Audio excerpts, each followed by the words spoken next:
Uniform পরছি আমার মানুষের প্রতি দায়বদ্ধ থেকে, not particular Sarkar, not particular party, not to any particular elements. এখন ওই দায়বদ্ধতার এই শপথের যে মাজেজা, এটা একটা সৈনিক থেকে সেনাপ্রধান পর্যন্ত সবার ক্ষেত্রে সমভাবে প্রযোজ্য। এইটাকে শুধু মনে রাখলে আমার মনে হয় সেনাবাহিনীর রোল ভুলে যাওয়ার কোনো আবশ্যকতা বা প্রয়োজনীয়তা নাই। 2018 সালে যখন রাতের ভোটের যে নির্বাচন হয়েছে, তখন একদিন এবং 2 দিন আগে সেনাবাহিনী মাইকিং করেছে, আপনারা সবাই ভোট কেন্দ্রে আসবেন, বাংলাদেশ সেনাবাহিনী আপনার ভোটের নিরাপত্তা দিতে প্রস্তুত রয়েছে। আমরা দেখেছি ঘোষণার পরে মানে এলাকা এলাকা বাড়ি বাড়ি মাইকিং করার পরেও সে ভোট তারা ঠেকাতে পারেনি। আজকে যে জামাত একটা বিশাল সংগঠন দেখাচ্ছে, তারা তো তাদের ছাত্র শিবির নাম পরিচয় দিয়ে তারা ওখানে কোনো ইলেকশন করতে পারে নাই, অথচ বিভিন্ন সেটা দেখিয়ে দিয়েছে। প্রিয় দর্শক, আসসালামু আলাইকুম, সবাইকে শুভেচ্ছা জানাচ্ছি আমাদের ঢাকার স্টুডিও থেকে। আজকে আমরা চলমান বিভিন্ন বিষয় নিয়ে আলাপ করব।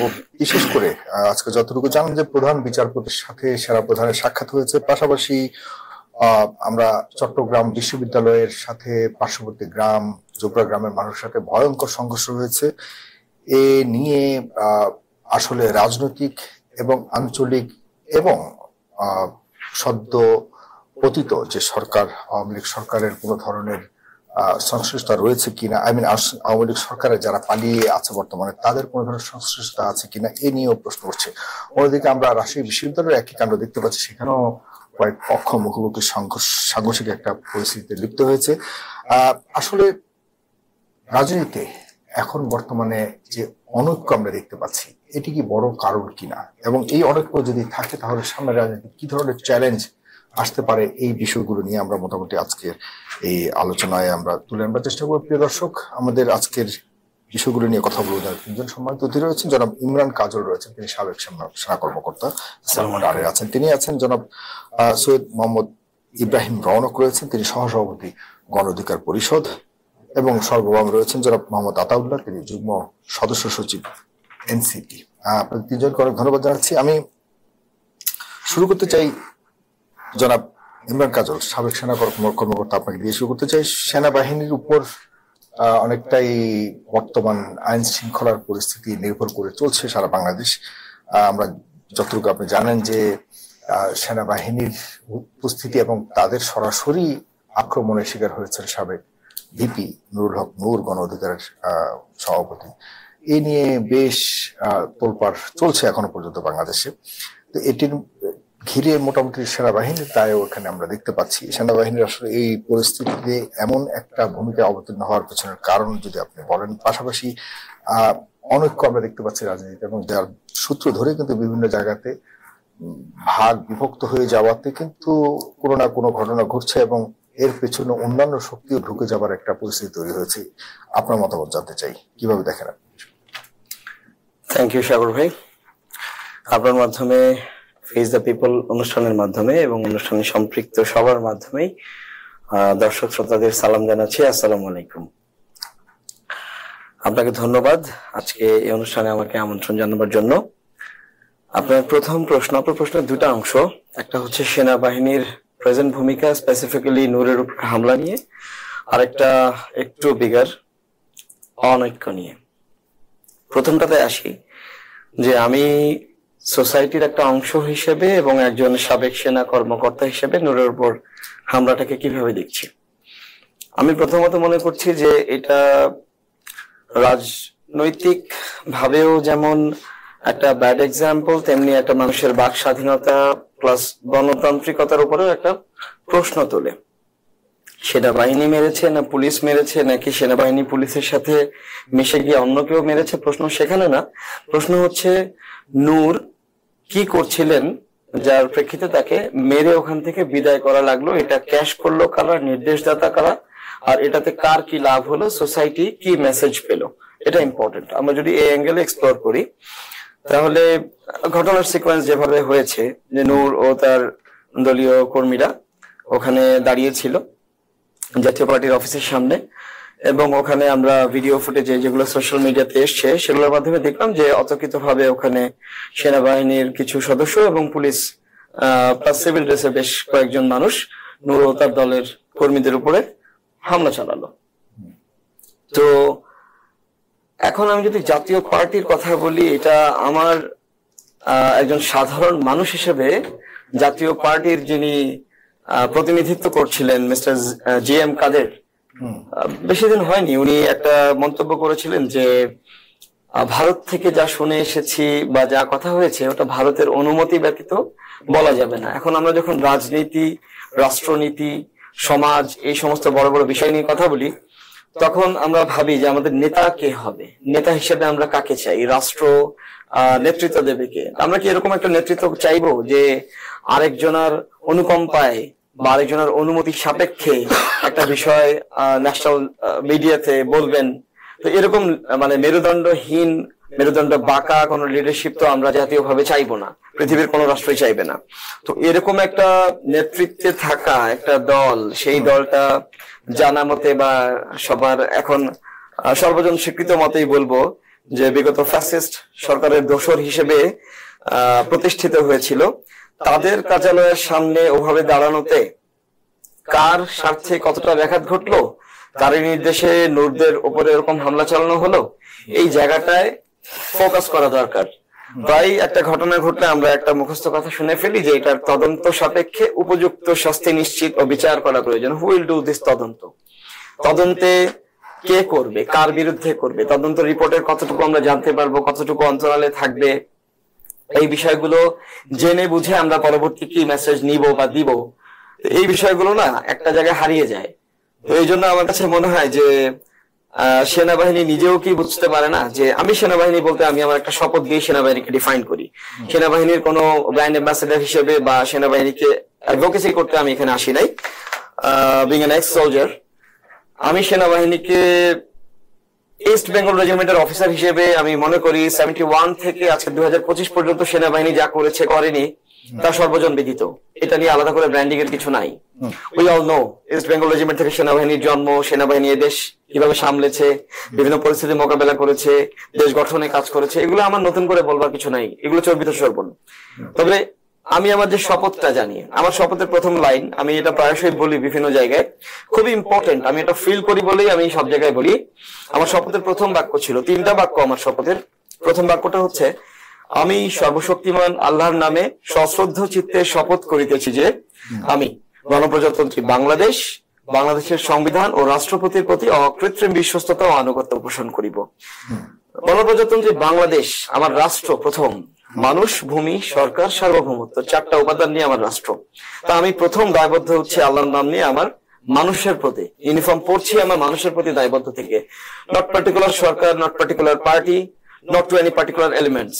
এখন ওই দায়বদ্ধতার এই শপথের যে মাজেজা, এটা একটা সৈনিক থেকে সেনাপ্রধান পর্যন্ত সবার ক্ষেত্রে সমভাবে প্রযোজ্য।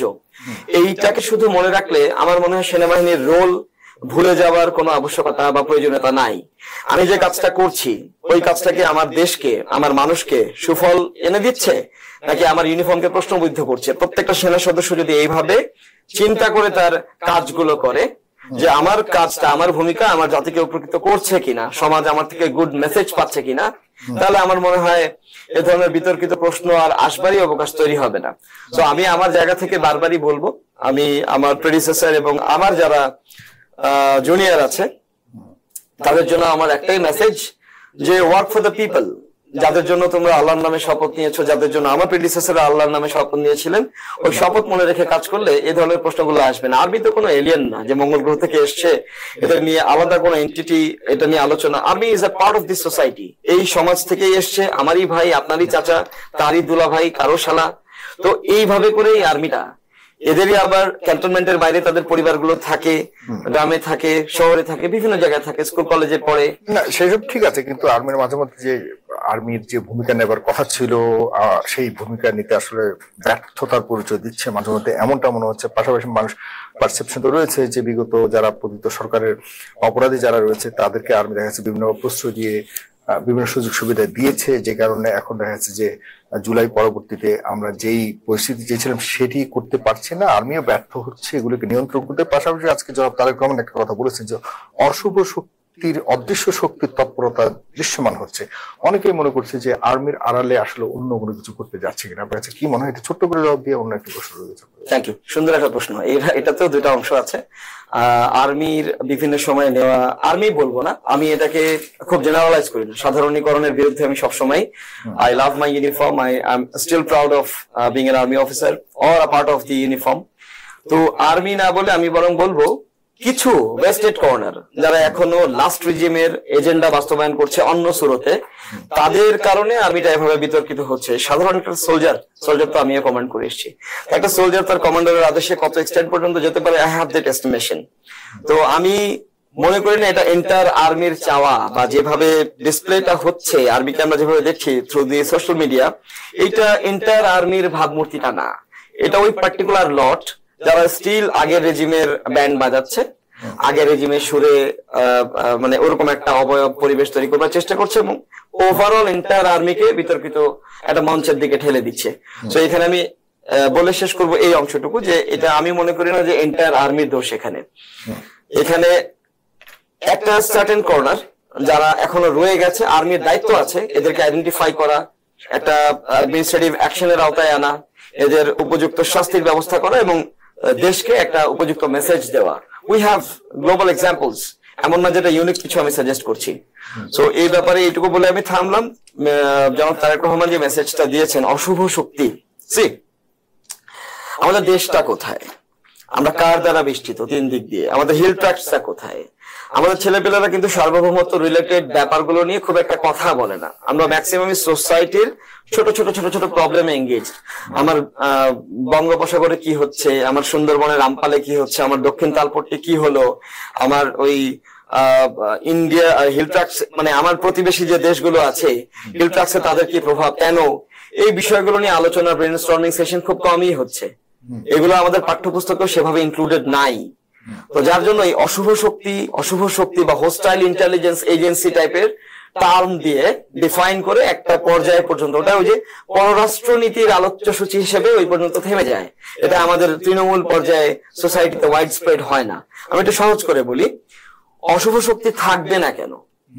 আমরা রিসেন্ট পাস্টে যদি চায়না তাইওয়ানের হিসাব করি, যে কাইশেক পরে চায়নায় চলে গেলেন, সান ইয়াতসেনের নেতৃত্বে একটা রাজবংশর পতন হলো, যে রাজবংশটার নাম হচ্ছে ভুলে গেলাম এই মুহূর্তে, চিং বংশ। চিং রাজবংশের যে পতন হলো, দেখেন চায়নাও ওই সময় কিন্তু ঐক্যবদ্ধ না। তো ঐক্যবদ্ধ না বিধায় জাপান ঢুকে গেছিল মাঝখানে।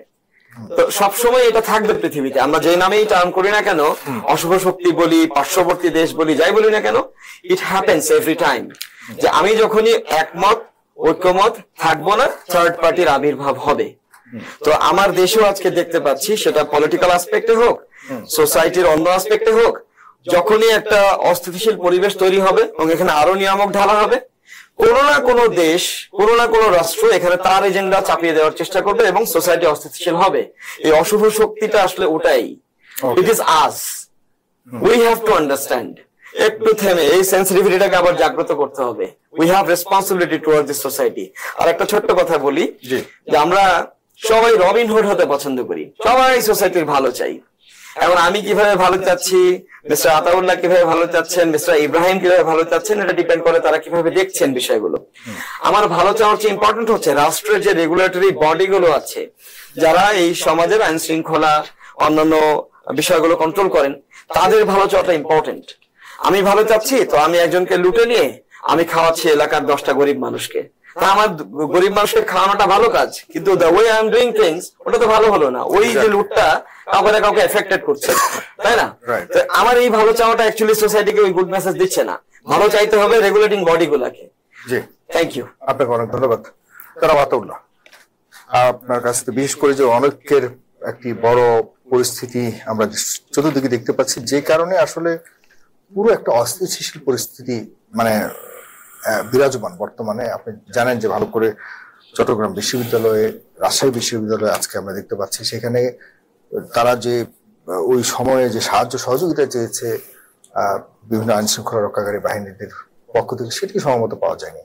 খুব বাজে একটা পরিস্থিতি তৈরি হয়েছে। চট্টগ্রাম বিশ্ববিদ্যালয়ের শিক্ষার্থীদেরকে অনেক জঘন্যভাবে খুব মর্মান্তিক ভাবে তাদেরকে পিটিয়েছে, তাদেরকে হত্যা করার উদ্দেশ্যে খুব নৃশংসভাবে তাদেরকে কুপিয়েছে, মেরেছে।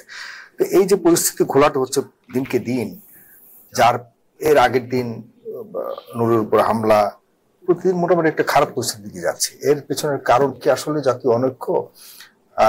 আপনার মতামত রাখতে চাই। ধন্যবাদ।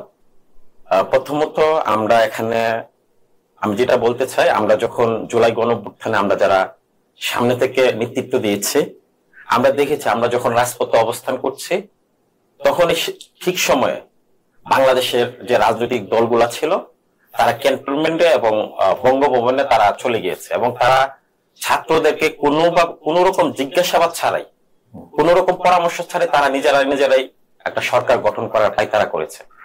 ওই মুহূর্তে যখন ছাত্ররা রাজপথে তারা আপত্তি তুললো, কথা বললো, তখনই তাদেরকে নিয়ে বসলো, বসে কোন রকম ছাত্রদের 2 জন প্রতিনিধি রেখে তারা একটা সরকার গঠন করলো। এরপর আমরা দেখেছি এখানে এটা যে আমরা গঠন করেছি, এটা আমরা যদি বলি যে আসলে এখানে আমরা যে অভ্যুত্থানটা করেছি, এখানে অভ্যুত্থান হয়েছে কিন্তু আমরা একটা বিপ্লব করার আমরা চেষ্টা করেছিলাম কিন্তু বিপ্লবটা আমরা করতে পারিনি। এখানে আমরা দেখেছি যে এটা ছিল ছাত্র জনতার গণ অভ্যুত্থান, কিন্তু এটার পিছনে যে সেনাবাহিনীর যে ভূমিকা আমরা দেখেছি যে প্রথমে যদি বলি বাংলাদেশের জনগণ মনে করে সেনাবাহিনীকে কোনো দায়িত্ব দিলে তারা সঠিকভাবে দায়িত্বটা পালন করবে। আমি আমার অভিজ্ঞতা থেকে বলি 2018 সালে যখন রাতের ভোটের যে নির্বাচন হয়েছে তখন 1 দিন এবং 2 দিন আগে সেনাবাহিনী মাইকিং করেছে যে আপনারা সবাই ভোট কেন্দ্রে আসবেন, বাংলাদেশ সেনাবাহিনী আপনার ভোটের নিরাপত্তা দিতে প্রস্তুত রয়েছে। কিন্তু আমরা দেখেছি ঘোষণার পরে মানে এলাকা বাড়ি মাইকিং করার পরেও সে ভোট তারা ঠেকাতে পারেনি। এই সেনাবাহিনীকে আমরা দেখেছি 11-11 সময় ফখরুদ্দিন সরকারের সময় যেভাবে তাদের নির্বাহী ক্ষমতা ছিল, তারা যেভাবে চাঁদাবাজ থেকে শুরু করে যারাই বিভিন্ন রাজনৈতিক ক্ষমতা প্রয়োগ করেছে তাদেরকে কিভাবে তারা মানে সাইজ করতে মানে আমি যদি বলতে, কিন্তু এখনো কিন্তু প্রফেসর ইউনূসের সময় সেনাবাহিনী কিন্তু একই ক্ষমতায় রয়েছে, তারা নির্বাহী বা ম্যাজিস্ট্রেট যে পাওয়ারের মধ্যে রয়েছে। কিন্তু আমরা দেখেছি সেনাবাহিনী কিন্তু শেখ হাসিনাকে বিমানে পালাতে সহযোগিতা করেছে। সেনাবাহিনী আমরা দেখেছি ক্যান্টনমেন্টে আওয়ামী লীগের সকল নেতা কর্মীদের আশ্রয় দিয়েছে, যে বাংলাদেশের ক্যান্টনমেন্ট গুলাতে আওয়ামী লীগের নিরাপদ আশ্রয়স্থল ছিল এবং সেখান থেকে তাদেরকে বিদেশে পালাতে সাহায্য করেছে।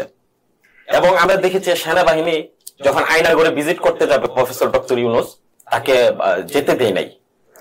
মানে প্রত্যেকটা জায়গায় যে বিডিআর হত্যাকাণ্ডের বিচার করতে দিচ্ছে না। আমরা দেখছি রিফাইন্ড আওয়ামী লীগ, এটা কি আসলে সেনাবাহিনী যে বলছেন, সরাসরি সেনাবাহিনীকে এইভাবে না, সরাসরি যদি আমরা বলতে চাই, আমরা যেটা বুঝি, আমরা তো আসলে আমরা কিন্তু এতটা চিন্তা ভাবনা করে অর্থাৎ আমাদের পিছনে যে আমরা ক্ষমতায় যাব, ইমপ্রুভ হবো, সেনাবাহিনী তো স্পেসিফিক্যালি আইনাঘর প্রসঙ্গে আমার একটা স্ট্যান্ড পয়েন্ট আছে। আমি বলছি কিন্তু এই আমাদের আন্দোলন, আই মিন জুলাই আগস্টের আন্দোলনে কিন্তু সেনাবাহিনীর একটা বিশাল অংশ কিন্তু ছাত্র জনতার পাশে এসে দাঁড়িয়েছে, আনডাউটেডলি। না, অবশ্যই আমরা এটা স্বীকার করি, কিন্তু সেনাবাহিনীর যে সিনিয়র অফিসারকে আমরা কেন মানে উদ্দেশ্য করে বলছি, আসলে আমরা এই কথাগুলো কেন বলতে পারছি, আমরা যারা ইয়াং বা নতুন, আমরা রাজনীতিটা আসলে আমরা করতে চাই নাই, কিন্তু আমরা করতেছি। আমাদের আসলে এদেশের মানে কোন সুযোগ সুবিধা দিয়ে বা এমপি মন্ত্রীর লোভ দেখিয়ে আমাদেরকে ম্যানেজ করবে এটা কিন্তু করতে পারে নাই। এই জন্য হচ্ছে আমরা এই কথাগুলো বলতে পারছি। বা আমাদের যে আমরা তাদের বিরুদ্ধে কথা বলে আমাদেরকে কি মেরে ফেলবে নাকি আয়না করে নিয়ে যাবে, এই ধরনের যে বইটা আমরা কেটে ফেলেছি। কারণ 5 অগস্টের এবং ওই জুলাই অগস্টে আমরা যে ঘটনাগুলো দেখেছি আমরা তো প্রত্যক্ষদর্শী। কারণ আমি দেখেছি আমার বন্ধুরা কিভাবে মারা গেছে, কিভাবে শহীদ হয়েছে। আমার ডানে গুলি করে মগজ উড়িয়ে দিয়েছে, আমার বামে আহত হয়ে গেছে। অর্থাৎ আমরা তো একটা বোনাস জীবন নিয়ে বেঁচে আছি, আমরা ধারণ করি যখন আমরা শহীদের কবর জিয়ারত করতে চাই বা স্মৃতিচারণ করি। মানে এই জন্য আমরা এই কথাগুলো বলতে পারছি। নাহলে আপনি দেখবেন বিশেষ করে যারা আমাদেরকে বলা হচ্ছে, আমরা যখন একটা রাজনৈতিক দল গঠন করার আগে আমাদেরকে বাংলাদেশের রাজনীতিবিদরা তারা বলতেছে তোমরা তো এখানকার আবাবিল পাখি হিসাবে তোমরা এসেছো, আমরা 15 বছরে 17 বছরে যা করতে পারিনি তোমরা করেছো। আমরা আয়নাগরে ছিলাম, আমরা কারাগারে ছিলাম, আমরা কারাগারে আমাদের ফাঁসির কাস্টে কখন আমরা ঝুলবো এই ধরনের আমরা অপেক্ষায় ছিলাম। আমরা দেশ থেকে আমরা পলাতক ছিলাম, বিদেশে ছিলাম।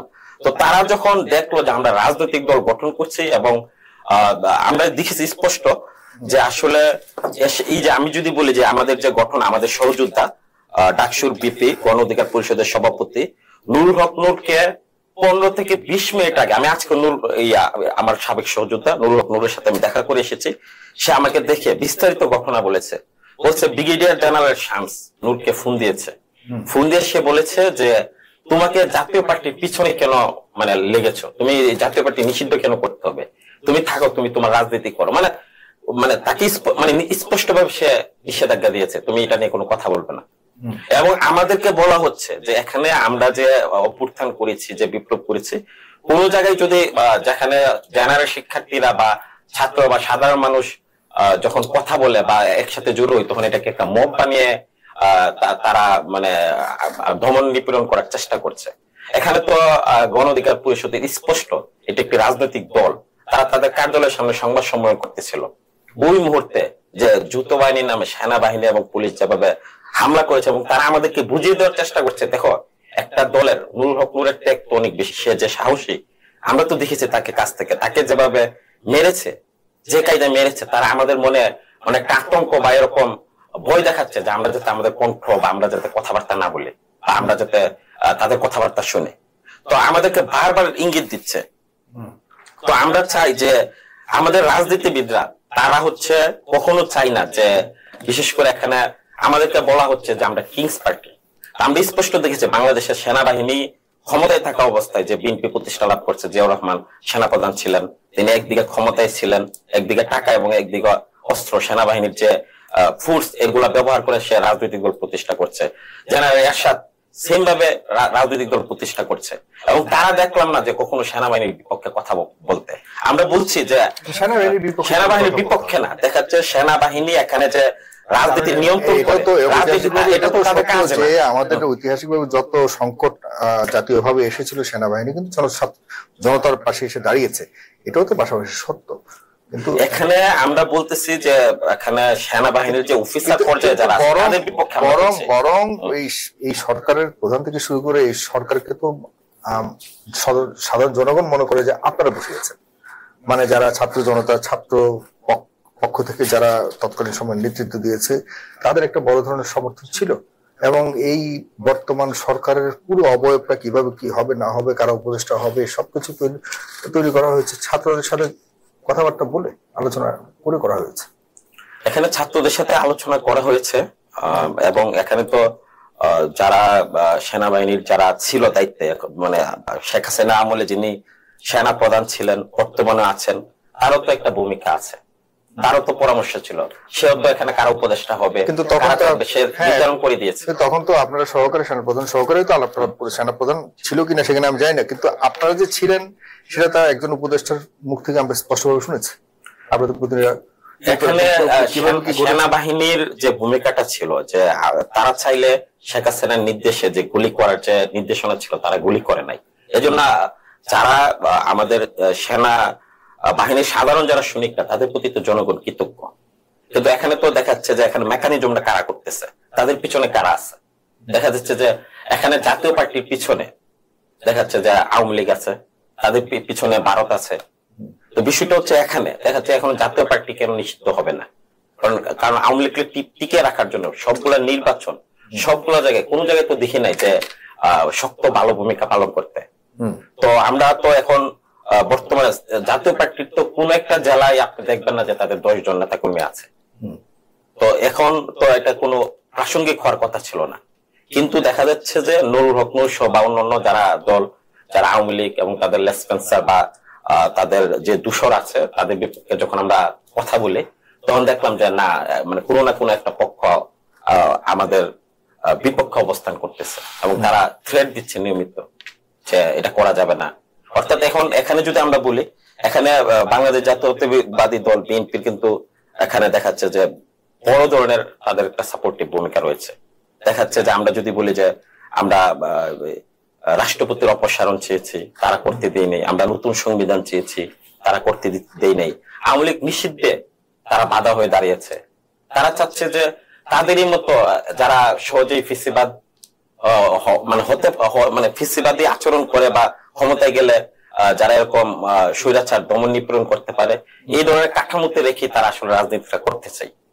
আমরা তো এখানে বাধা হয়ে দাঁড়াচ্ছি। এর জন্য দেখা যাচ্ছে যে আমরা যখন কথা বলছি সবগুলো জায়গায়, তখন আমরা দেখছি যে মানে সুশীল টাইপের কথাবার্তা বলা হচ্ছে, এবং তারা রুমিন ফারহানা, আন্দালিব রহমান পার্থের মতন লোকেরা, আমরা সাধারণ ঘরের ছেলেরা, আমরা আপনার 69-এর আমাদের সাধারণ ঘরের ছেলে আসাদ জীবন দিয়েছে, 90-এ নুর হোসেন জীবন দিয়েছে, 24-এ আবু সাইদ মুগ্ধরা জীবন দিয়েছে। অর্থাৎ আমরা জীবন দিব, তারা রাষ্ট্র ক্ষমতায় থাকবে, তারা এমপি মন্ত্রী হবে। আমরা যদি একটা পর্যায়ে গিয়ে কথা বলি, তাহলে আমাদেরকে বিভিন্ন ভাবে, আমরা ছোট লোক, আমরা মানে আমাদেরকে বিভিন্ন ভাবে ক্যারেক্টারাইজ করে। অর্থাৎ আমাদের জন্য এদেশে আমরা জীবন দেওয়ার জন্যই এদেশে জন্ম লাভ করেছি। আমরা কেন রাষ্ট্রের বিভিন্ন জায়গায় গিয়ে কথা বলবো, পলিসি নিয়ে কথা বলবো, এটা আমাদের কথা বলতে দিবেন। দুজনের নাম বলেন, তারাও তো আন্দোলনে ছিল, তারাও তো রাজনৈতিক একটা অবস্থান রয়েছে। তারা ছিল, কিন্তু তারা তো আমরা দেখি নাই তার আয়না গড়ে যেতে, বা তারা তো বিভিন্ন সময় ফেসিলিটিস বুক করছে। তারা তো সব সময় ক্ষমতার মানে যে ধরনের অমানবিক নির্যাতন করতে দেখেছে বিভিন্ন রাজনৈতিক ব্যক্তিকে, বা বিভিন্ন যারা সুস্পষ্টভাবে যারা কথা বলতো সরকারের বিপক্ষে, তাদেরকে তো আমরা দেখি নাই। তারা সবসময় সুবিধার মধ্যে ছিল। তারা ভালো ছিল তো সবসময়। তারা ভালো ছিল, আমি জানি না ক্যাটাগরি মানে if I may ask through him, মানে সেনাবাহিনী ভালো ছিল না। আমি ওই যে দুইজনের কথা বলতেছে, যে এখন রুমিন ফারহান এবং আন্দালিব রহমান পার্থ, মানে তাদেরকে উনি বোঝাতে চেয়েছে। আমি যদি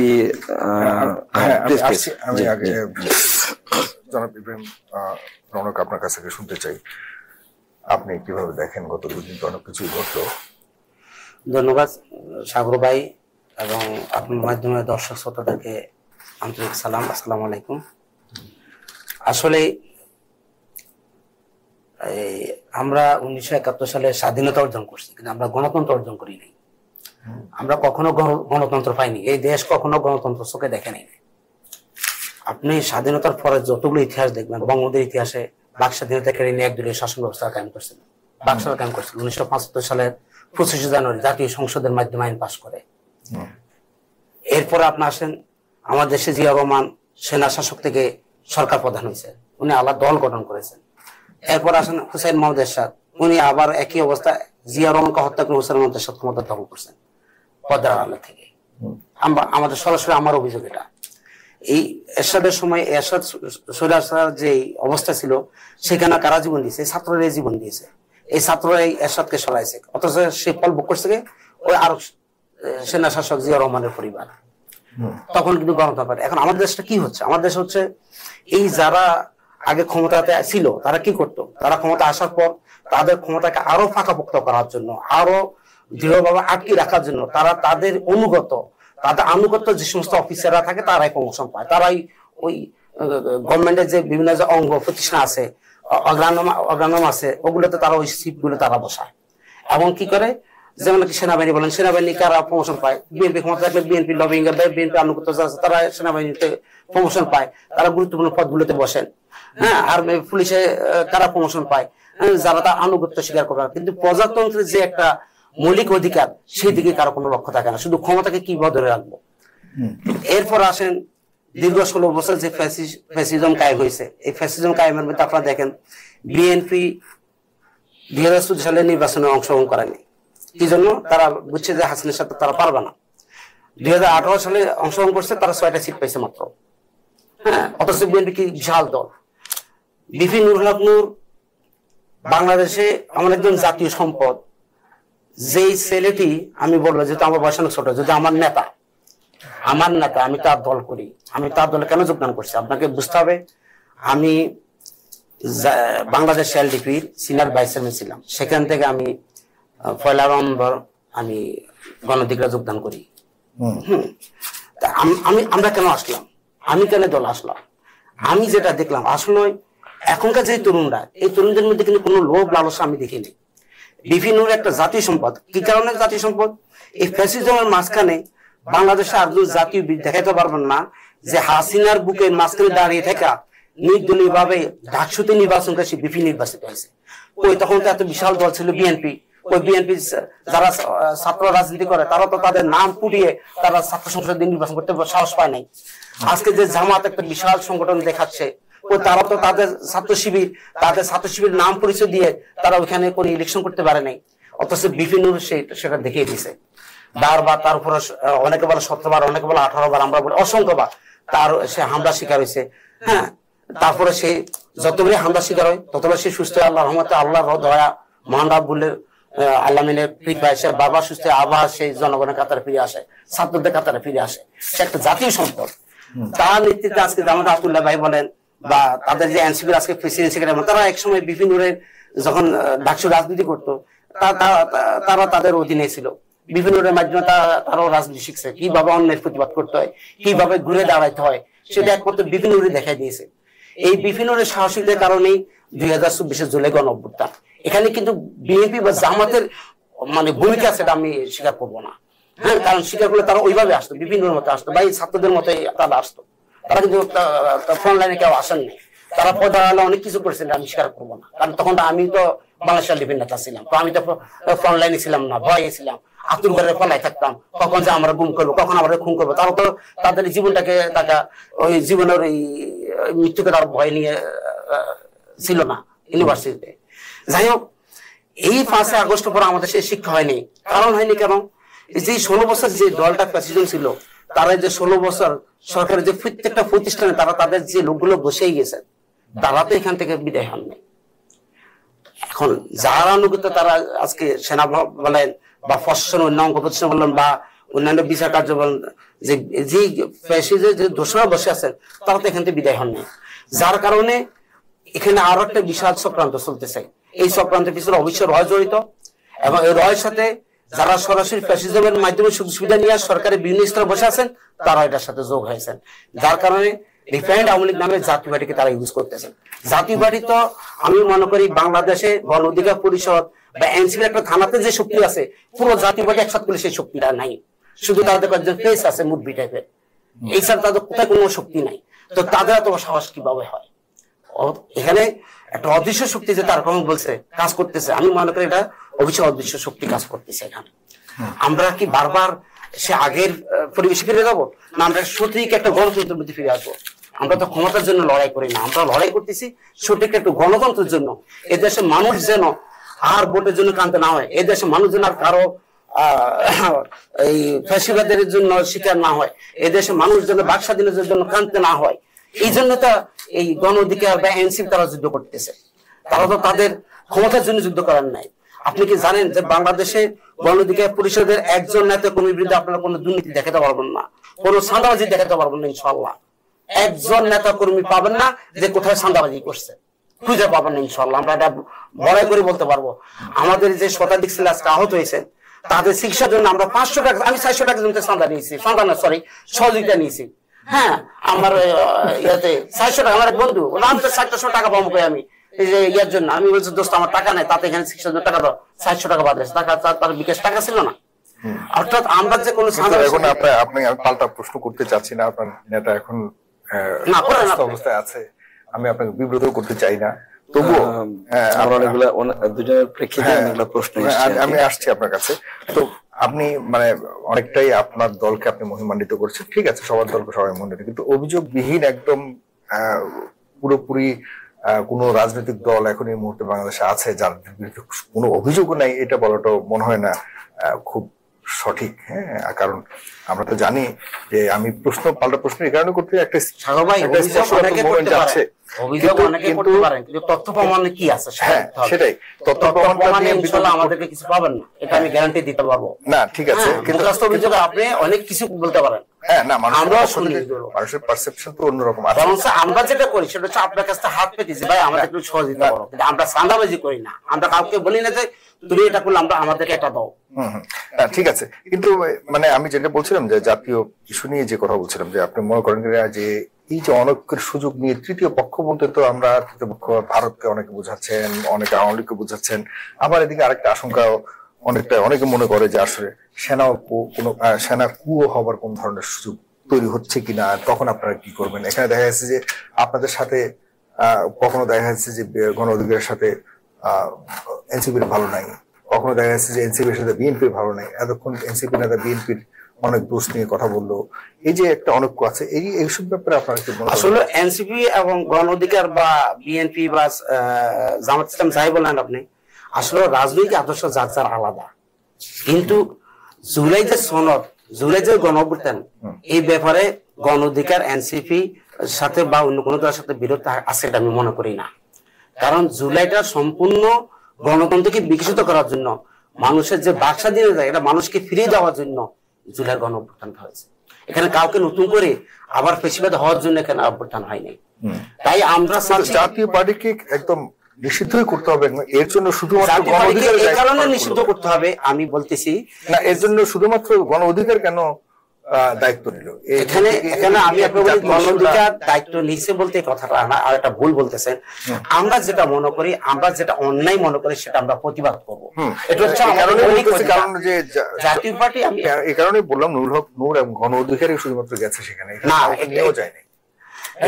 এটা হচ্ছে আমরা তো তাদের অফিসকে ভাঙচুর করার জন্য আমরা প্রতিবাদ জানাচ্ছি যে জাতীয় পার্টিকে ব্যান করার জন্য, জাতীয় পার্টিকে নিষিদ্ধ করার জন্য আমরা প্রতিবাদ আমি বলছি না যে মানে আপনারা ঠিক করেননি, কিন্তু আপনারা এই যে পর্যায়ে যে উপায়ে গেছেন, এই উপায়টা অনেকটাই মানুষের মনে করতো বা অনেকে আইন শৃঙ্খলা বাহিনীর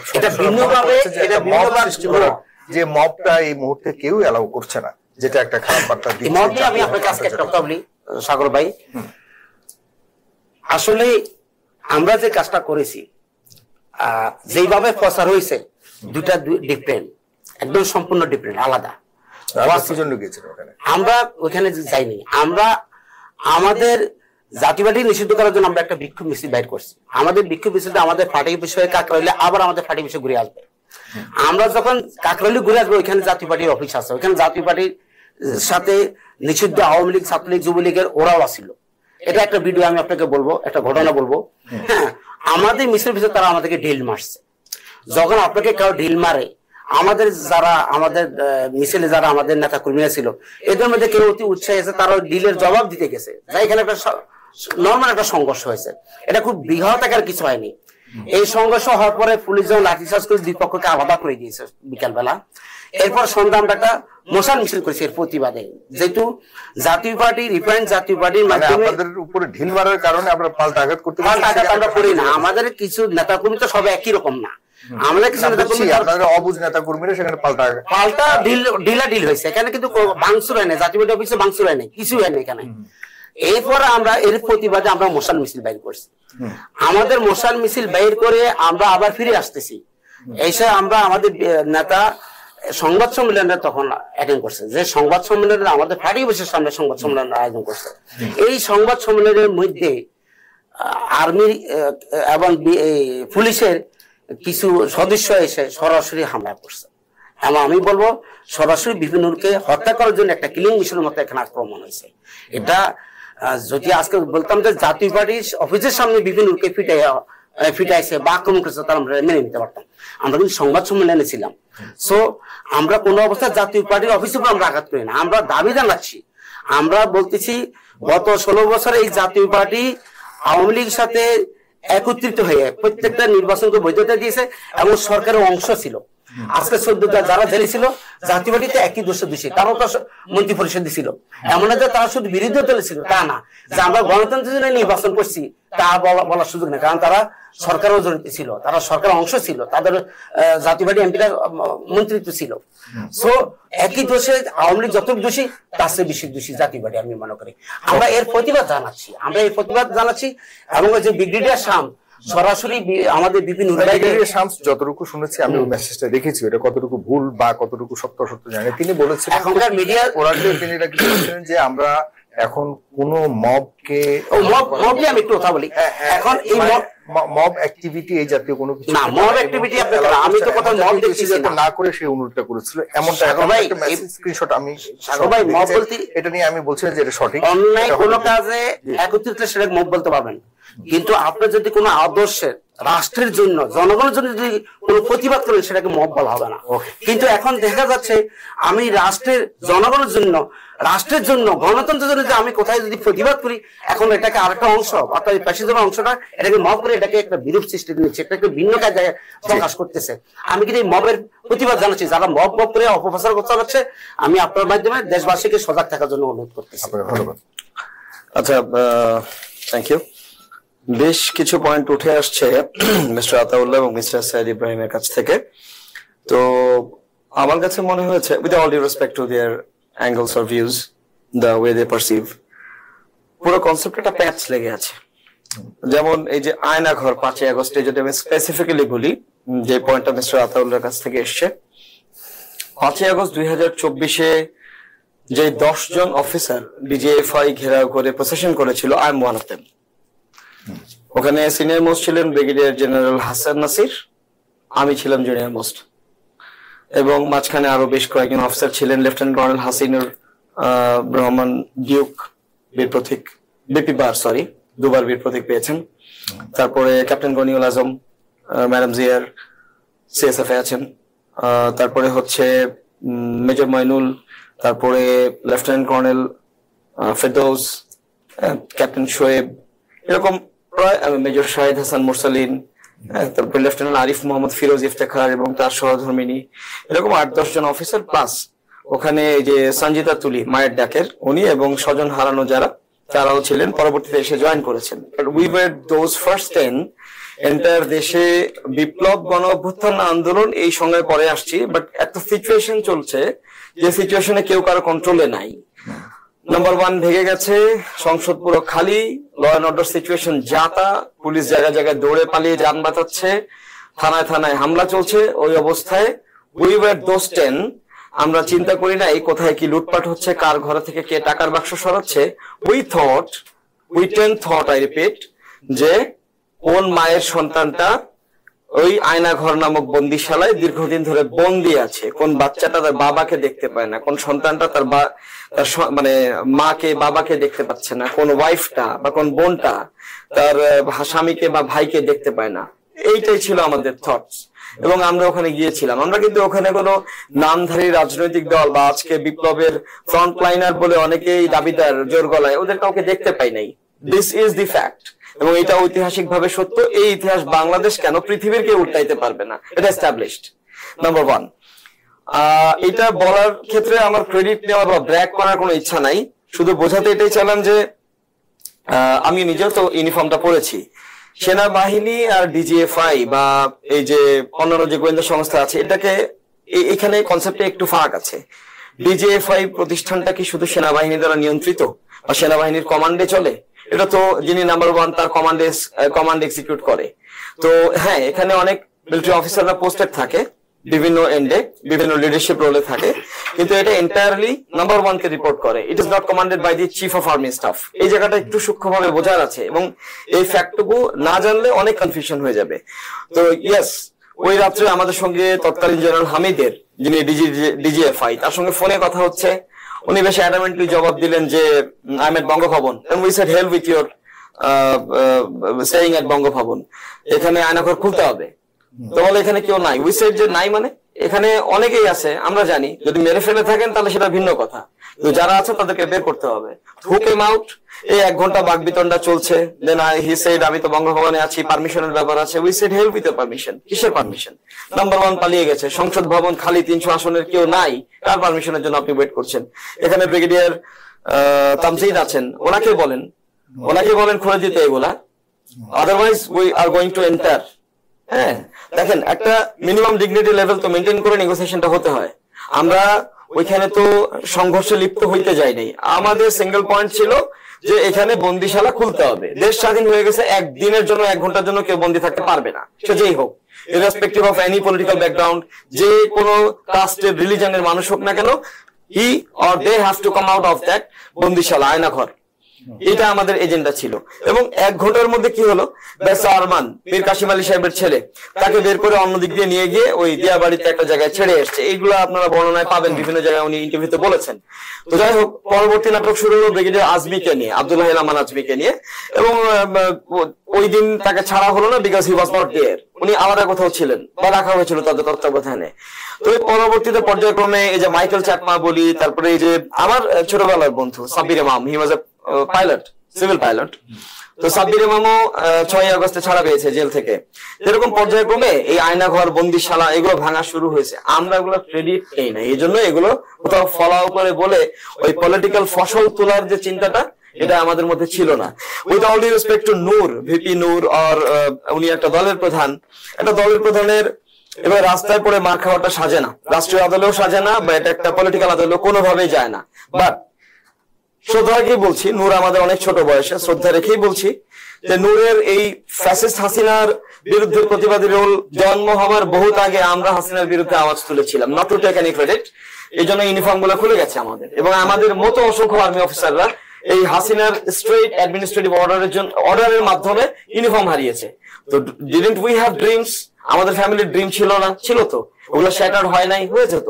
বাট এটাকে আমরা কখনো পলিটিক্যালি ক্যাশ করবার কোনো এজেন্ডা নিয়ে আমরা কখনো সামনে আসি নাই, বিধায় ওই ইতিহাসগুলো না ওইভাবে অন্তরালে রয়ে গেছে।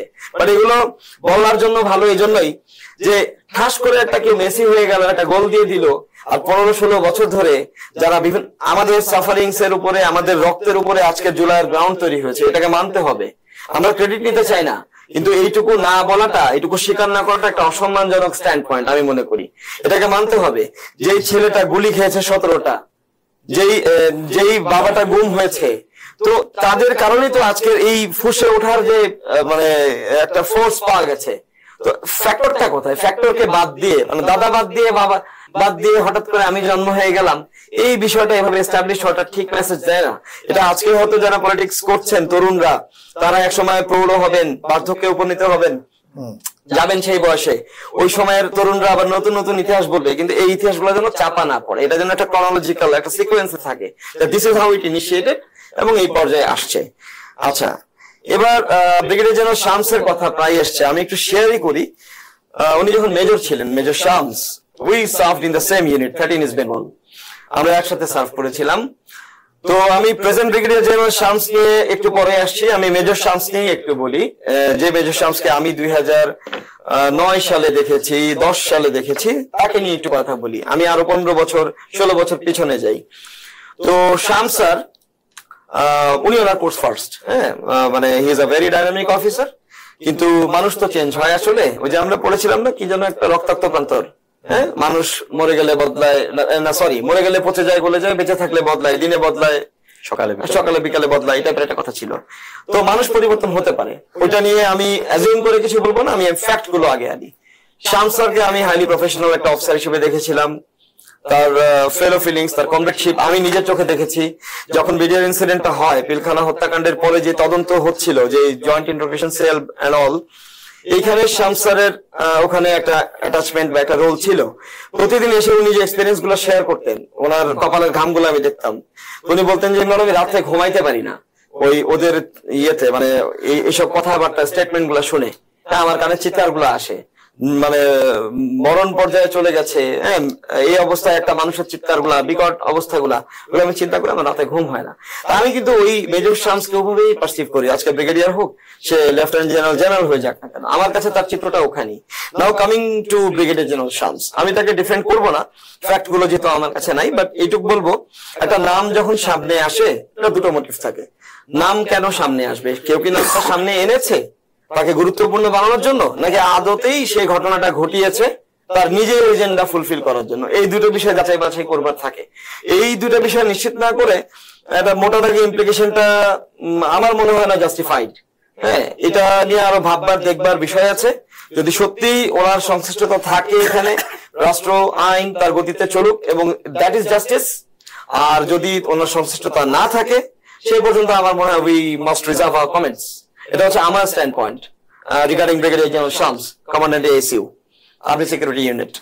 এরপরে জিয়াউর রহমানের একটা কথা এসছে, আমি বিএনপির একজন কর্মী সমর্থক, হিসেবে বলবো, জিয়াউর রহমান মিলিটারি অফিসার হিসেবেই বলি, আমি পলিটিক্সে নাই বলি, মিলিটারি অফিসার হিসেবে ওনার প্রতি একটা অনুরক্তি আমার বরাবরই ছিল। ওনার সেক্টর কমান্ডার বা ফোর্স কমান্ডার হিসেবে যে ভূমিকা, সেগুলো ছাড়াও ওই যে 3.5 বছরের যে শাসনামল, ওইটা দিয়েও এখনো বাংলাদেশ চলছে, ওইটা দিয়েই বাংলাদেশ চলছে। গার্মেন্টস সেক্টরে হাত দেন, 6 জন মানুষকে কোরিয়াতে পাঠানো, ট্রেনিং করে আনা, বাংলাদেশের দেশ গার্মেন্টস রফিক সাহেবের সম্ভবত নামটা যদি ভুল না বলে থাকি, ওভাবে করে শুরু হওয়া দেশে গার্মেন্টস ইন্ডাস্ট্রি। তারপরে এই যে মিডল ইস্টে যে লোক পাঠানো, যে রেমিটেন্স দিয়ে এখনো বাংলাদেশ চলছে। আমাদের ইনকাম সোর্স কি আদার দেন গার্মেন্টস এন্ড রেমিটেন্স? আমাদের বড় কোনো অল্টারনেটিভ সোর্স আছে ইনকামের, সব বড় কোনো ইকোনমির? আমি একটু আসছি। তো জিয়াউর রহমানকে আমি রাজনৈতিক ব্যাকগ্রাউন্ডে না, আমি মিলিটারি অফিসারের ব্যাকগ্রাউন্ডে না, জাস্ট একটা রাষ্ট্রনায়কের ভূমিকা যদি দেখি, ব্যক্তি জিয়াকে দেখি, তাহলে তার যে ভিশনারি লিডারশিপ, ওটা বাংলাদেশকে কতটুকু দিয়েছে, আর তারপরে এই পর্যন্ত আজকের যারা লিডারশিপ রোলে ছিল তারা কতটুকু করতে পেরেছে, দুইটাকে যদি আমি দুই পাল্লায় রাখি, স্টিল আমি মনে করি জিয়াউর রহমানের ওই 3.5 বছরের সমকক্ষ এখনো আমরা কোন লিডার তৈরি করতে পারি নাই। ইট ইজ আজ জিয়াউর রহমানকে বিক্রি করে তাকে এরকম বানিয়ে, মূর্তি বানিয়ে, ওটার প্রয়োজনীয়তা নাই, যেভাবে করে শেখ মুজিবুর রহমানকে বানানো হয়েছিল। But still we must take care of our own leadership. আমাদের সোসাইটি থেকে এরকম লিডারশিপ, ভিশনারি লিডারশিপ উঠে আসতে হবে, যারা ওই পর্যায়ে চিন্তা করতে পারে দেশকে নিয়ে। So it is not about BNP or president Zia ওই কি ক্ষমতায় বলে ক্যান্টনমেন্টে বসে বসে রাজনৈতিক দল করেছে না, ওইটা আসলে এখনকার প্রেক্ষাপটে খুবই শ্যালো। আমরা যদি এইটা দিকে ফোকাস করি যে ওই সময় তার ভিশন কি ছিল এবং ওই ভিশন যে বাংলাদেশ কতটুকু এগিয়েছে, তাহলে আমার মনে হয় সঠিক উত্তরটা পাবো এবং আমরা সঠিক জায়গায় দেখার একটা অ্যাঙ্গেলে থাকবো। আমি লাস্ট পয়েন্টটা বলি, মানে ওই প্রসঙ্গে দুজনের কথা রেস্টে নেই। 2টা কথা ছিল, 3টা কথা ছিল। বিপ্লব, অভ্যুত্থান, আন্দোলন যেই নামেই ডাকি না কেন, বাস্তব হচ্ছে যে মানুষগুলো মারা গিয়েছে, সেটা যে শিশুগুলো মারা গিয়েছে, ওরা কখনো ফিরবে না। কষ্ট ওই বাবা মা গুলোরই হয় যারা সন্তানগুলোকে হারিয়েছে।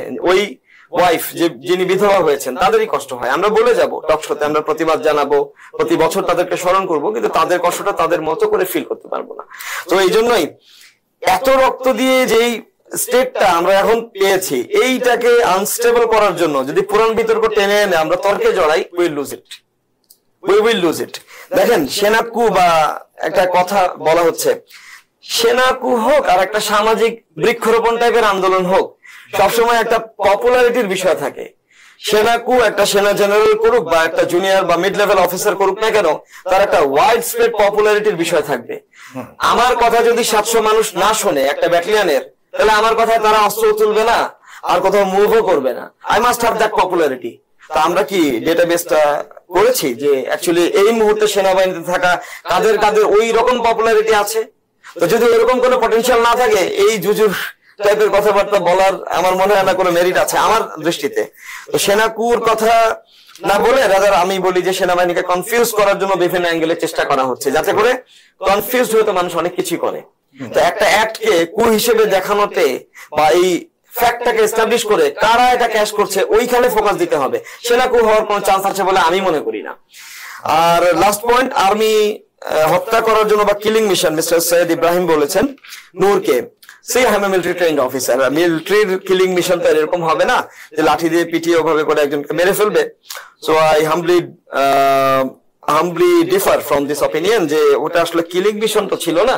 আমি যথেষ্ট সমব্যথী নূরের প্রতি যা হয়েছে, এবং এটা আমি মনে করি গণতান্ত্রিকতার বিরুদ্ধে এটা একটা মুভ এবং বাক স্বাধীনতার বিরুদ্ধে একটা move, but in no way that was a killing mission. Thank you. ধন্যবাদ আপনাকে, আপনি চমৎকার ভাবে বলেছেন। ধন্যবাদ। আসলে এখানে যারা 17 বছরে বিভিন্ন সময় প্রতিবাদ করেছে, নির্যাতিত নিপীড়িত হয়েছে, তাদেরকে আমরা সবসময় আমরা উন করি এবং তাদেরকে বলি তাদেরও ক্রেডিট আছে।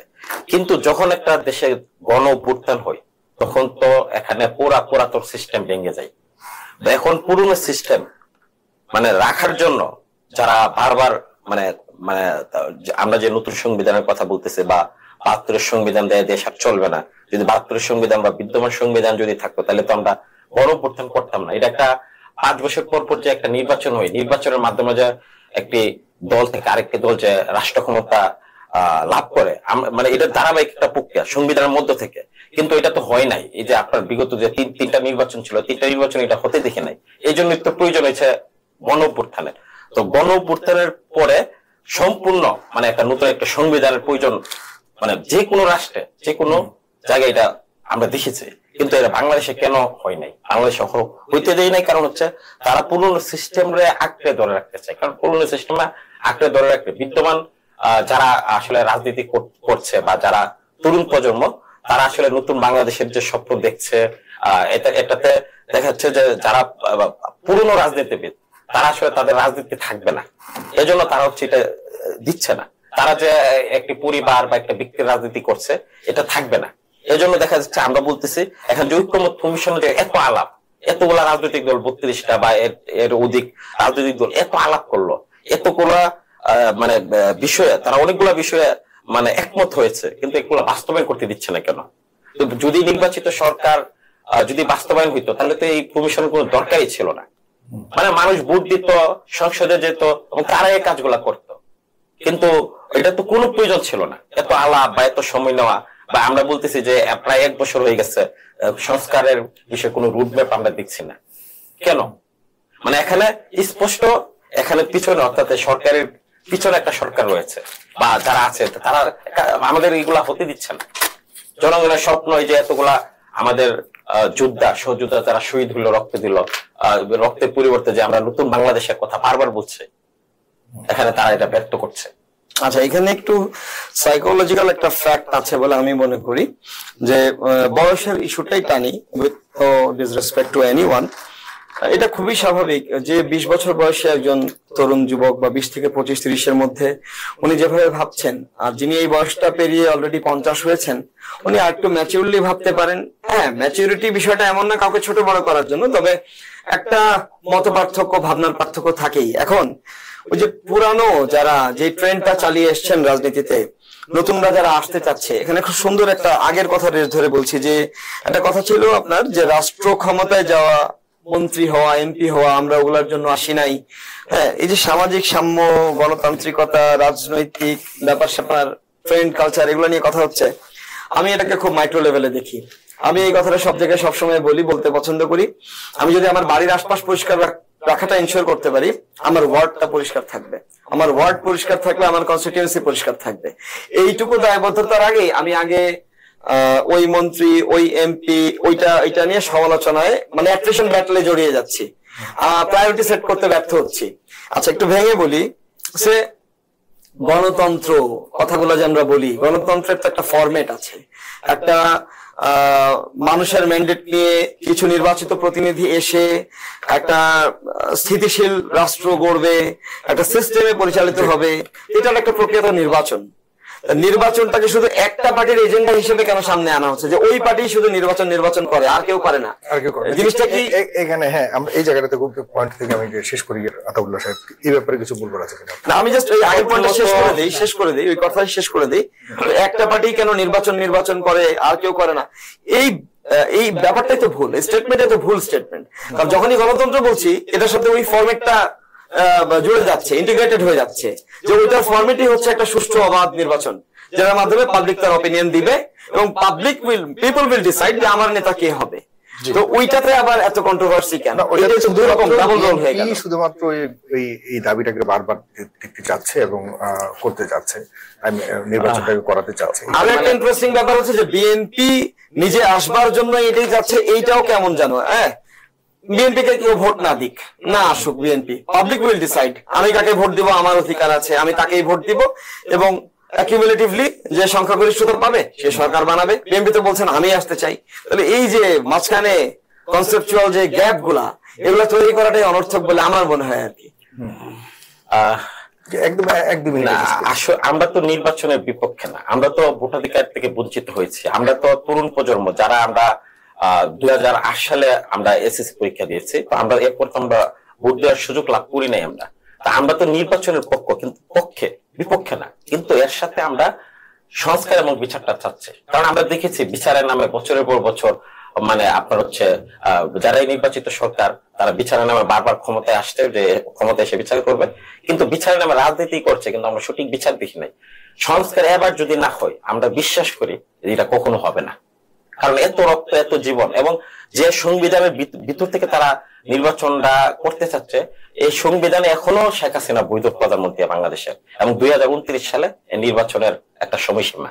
তো 2029 সালে তো সংবিধান মানলে তাদের উচিত যে 2029 সালে তাদের ওই সংবিধান মোতাবেক নির্বাচনে মানে আসা এবং অংশগ্রহণ করা। কিন্তু তারা তো একদিকে সংবিধান মানছে, আবার আরেকদিকে সংবিধানের নিয়ম মানছে না। তাহলে এটা তো দ্বিমুখিতা।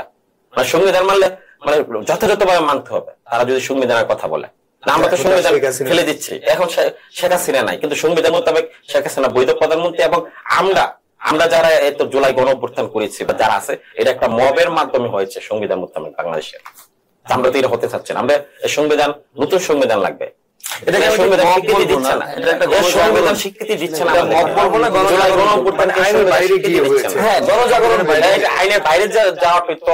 অনেকের কাছে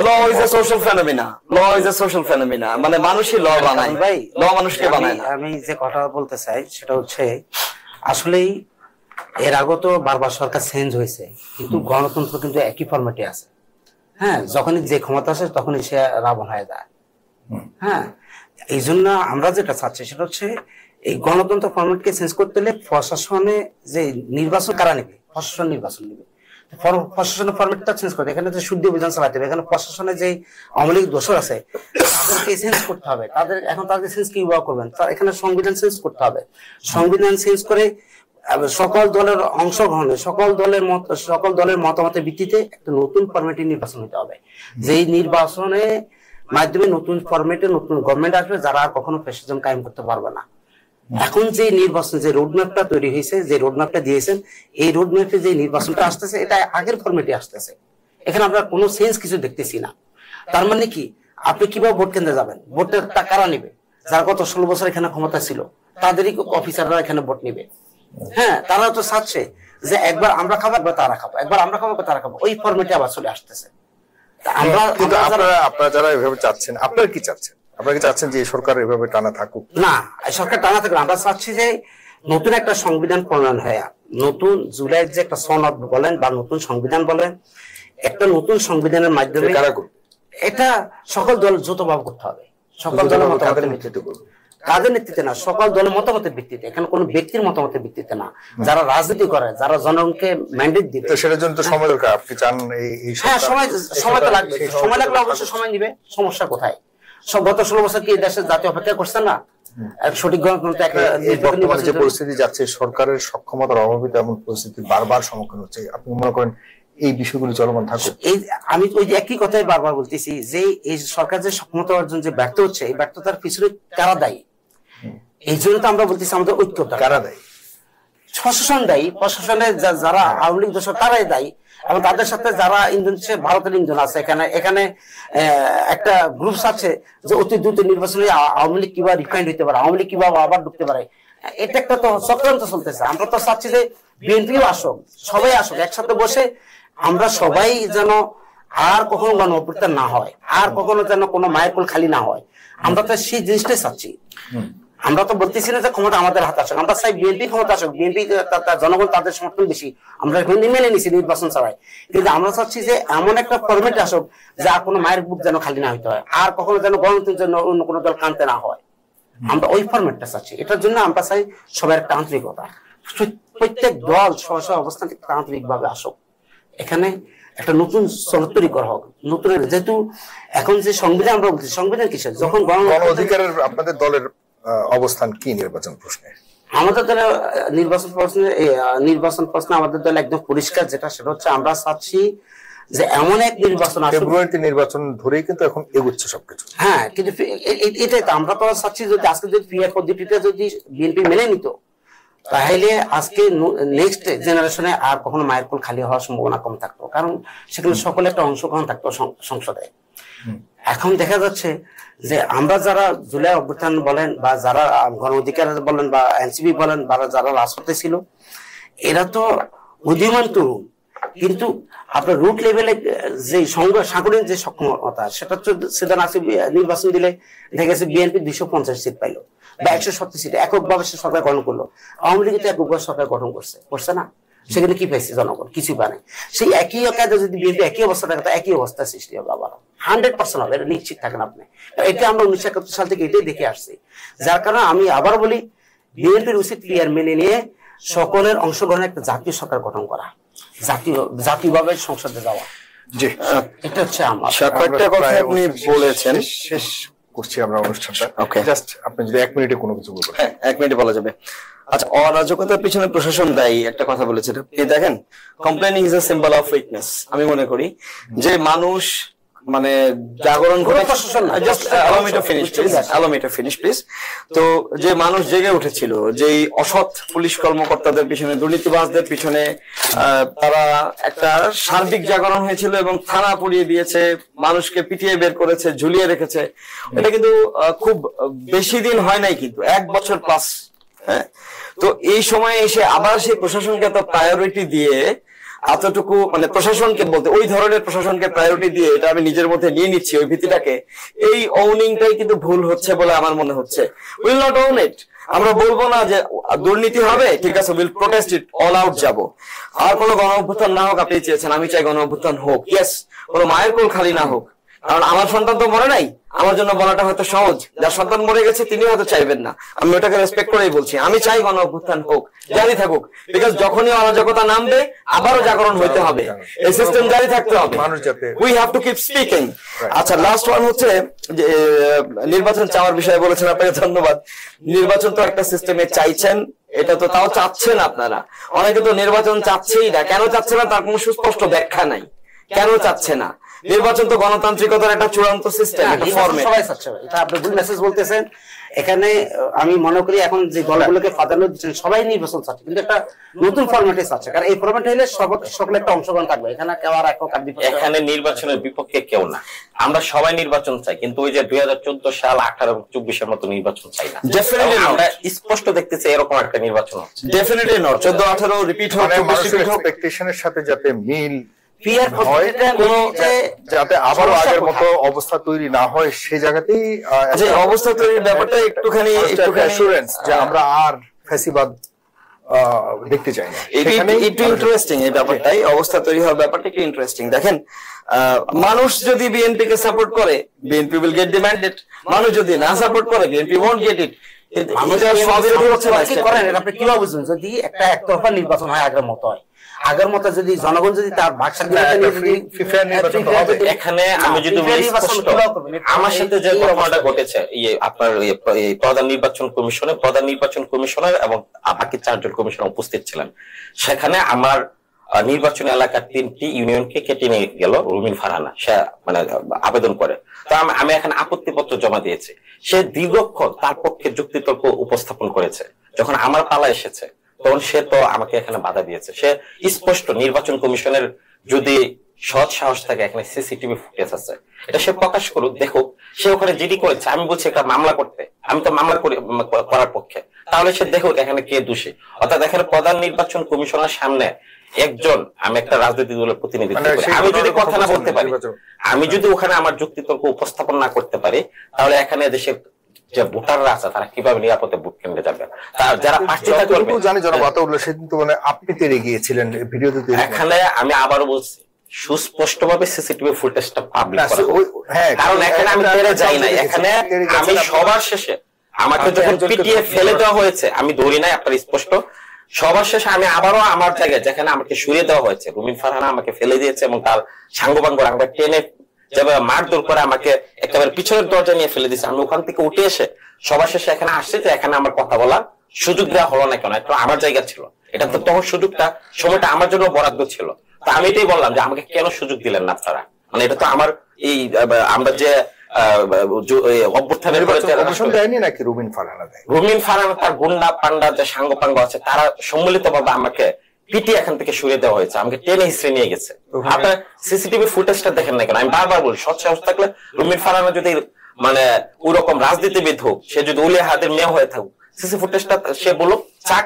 আমি তো বারবার বলতেছি, আমরা তো ছোট্ট মানুষ, আমরা তো জাস্ট পড়াশোনা করার উদ্দেশ্যে ইউনিভার্সিটিতে আসছি।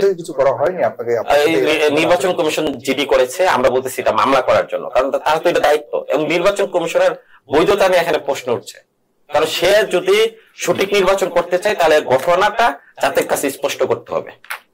আপনি আপনার ঘটনা দিয়েই আপনি সামনে নির্বাচনে আমি ক্লিয়ার, আমরা এখনো বিশ্বাস করি না। জি, ঠিক আছে, আমরা বিষয়টি আমাদের দর্শকদের কাছে জানিয়ে এখানে বিদায় নিচ্ছি। প্রিয় দর্শক, ভালো থাকুন, সুস্থ থাকুন, ফেসবুকের সাথে থাকবেন। আসসালামু আলাইকুম।